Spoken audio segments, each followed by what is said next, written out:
যদি আমার হুঁশ আমার পর বড় আবু বকর ওমর ওসমান তোমরা আমার কাছে বসে রইছো, বাজারে আমার সাহাবীদের আমার সাহাবায়ে কিরামদেরকে বাজারে ওই কাফেরেরা মারে, তোমরা আমার সাহাবায়ে কিরামদের কাছে আবু বকর ওমর ওসমান আলী বলে না রে রাসূলুল্লাহ পারে পালাই আমরা যাব না। যদি আমার বলে আল্লাহর কসম তোমরা যাও আমার সাহাবায়ে কেরামদেরকে কবর বানাবো। আবু বকর ওসমান আলী যখন তাকে সইয়া গেল,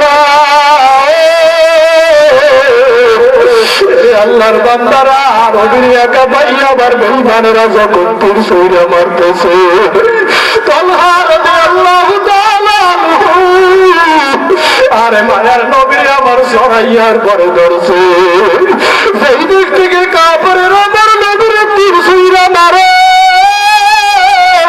আরে তালহা সেই দিকে তার শরীরটা তালহা পেতে দেয়, ওই দিকে তালহা তার শরীরটা ঘুরে ঘুরে দেয়। নবী আমার বলে তালহা আমার সাইরা দেয়। ওই দিন একটা আর দুইটা নয় 70টা তীর তালহার শরীরের ভিতরে ঢুকছে। আল্লাহর বান্দারা একটা তীরের আঘাতে মানুষ সইতে পারে না, ওই 70টা তীর তালহার শরীরের ভিতরে দিয়া মায়ার নবীর আমার কাঁধের উপরে তালহা রাদিয়াল্লাহু তাআলা আমার নবীর নিয়া ওই কাঁধের উপরে চড়াইয়া নবী আমার উঁচু পাহাড়ের টিলার উপরে উঠে গেছে।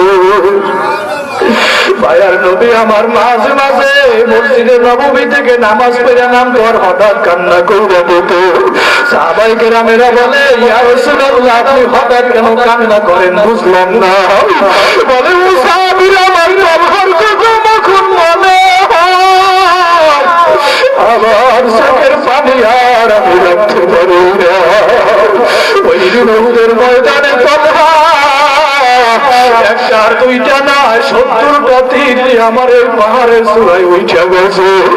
ও সাহাবীরা তোমরা যদি জীবন্ত শহীদ দেখতে চাও তাহলে আমার সাহাবী তালহার দিকে তোমরা তাকাও।